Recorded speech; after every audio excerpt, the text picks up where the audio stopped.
السلام الخوت، نتمنى يكون كلشي على خير وبخير. اليوم جيت نوريك كيفاش تشوف راسك واش تقبلتي ولا ما تقبلتيش، ولا راك في ليست داتونت، حيت كاين اللي غيكون تقبل ولكن غير مازال ما وصلو للاستدعاء ولا ما عيطولوش، ولكن هو راه مقبول في التجنيد، ولا راه حاطينو في ليست داتونت ولكن احتمال انك ما تقبلتيش كاع.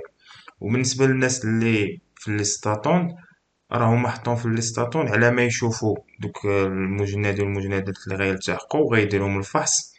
وكاين احتمال انهم غيقصوا بزاف ديال الناس ولا واحد العدد كبير، وديك الساعه باش غيقصوا واحد الناس وعاوتاني غادي يلقاو راسهم انهم عندهم خصاص، غادي يعاودوا يعطوا لدوك الناس اللي راهم في ليست داتونت، ودوك الناس اللي غيكونوا في ليست داتونت ديك الساعه راه غادي يعاودوا يلتحقوا بهم ويكملوا معاهم، ولا غادي يديروا لهم ديك الساعه لا فيزيت، ولا كانوا تيحققوا الشروط اللي باغيين هما راه ديك الساعه غيتقبلوا وغادي يكملوا معاهم. وبالنسبه للطريقه باش تشوف راسك راها سهله، ما صعيباش بزاف.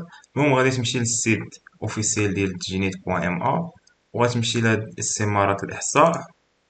من بعد غادي تمشي لتتبع الملف التجنيد.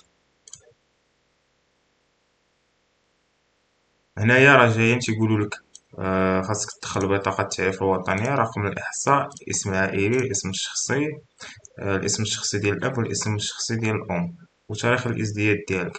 بالنسبة لرقم الإحصاء، راه داك الرقم الإحصاء اللي كانوا صيفطولك في الاستدعاء الأول، ولا بالنسبة للمتطوعين هما راه غيكون عطاهم هاد القضية ديال هاد الرقم بالإحصاء.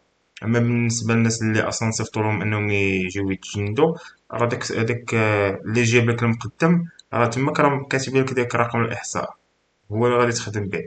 المهم أنا راه عندي لي زانفو ديال واحد السيد اللي أصلا هما صيفطولو باش يجي يتجند، ولكن رفضوه. المهم أنا غادي نوريكم كيفاش غادي ندخل هاد الشي هذا، وديروا نفس الطريقة، هي راه ساهلة ما صعيباش بزاف. المهم اول حاجه غنبداو بها هي الرقم ديال لاكارت ديالك ناسيونال.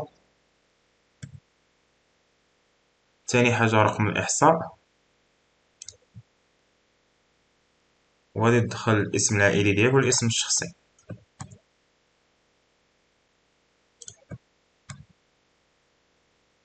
غتدخل السميه ديال الوالد ديالك والسميه ديال الام،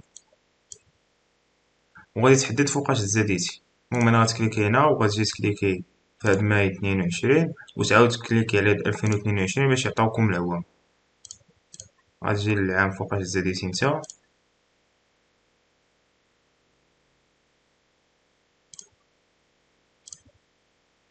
صافي هادشي اللي كاين. وغادي تجي في الاخر غادي تدخل هاد الكود هذا اللي عاطيني هنايا، ومن بعد غتكليكي على هاد البحث.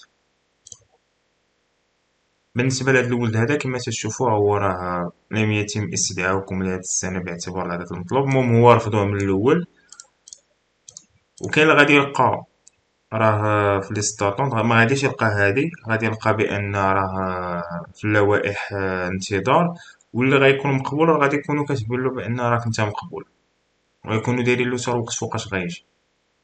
وبالنسبة للناس اللي غيكونوا في لي ستاتون هادوك راه ضروري خاص تبقى حاضي معاهم، حيت راه كي بحال هو يقدروا يعيطولك الا ما شافوا دوك الناس اللي عيطوا لهم وقصاو بزاف ديال الناس، راه غادي يعاودوا يعيطولك حتى نتايا. يعني ضروري تبقى حاضي مع التليفون ولا مع المقدم الا جا عندكم للدار. المهم راه الطريقة سهلة ما صعيباش بزاف، ولا كان شي تساؤل ولا ما فهمتوش شي حاجة غير كتبوها في كومونتير وغنجاوبكم. ولا عجبك الفيديو المهم دير لايك، الا ما عجبكش دير ديسلايك. وبالنسبه للناس اللي تا هما تتعرفوهم في التجنيد ولا مازال ما ردوا عليهم ولا شي حاجه، ما تنساوش تبارطاجيو معاهم هذا الفيديو هذا الا ما كانوش عارفين كيفاش يشوفوا راسهم. المهم نخليكم نهاركم مبروك وتوفيق ان شاء الله.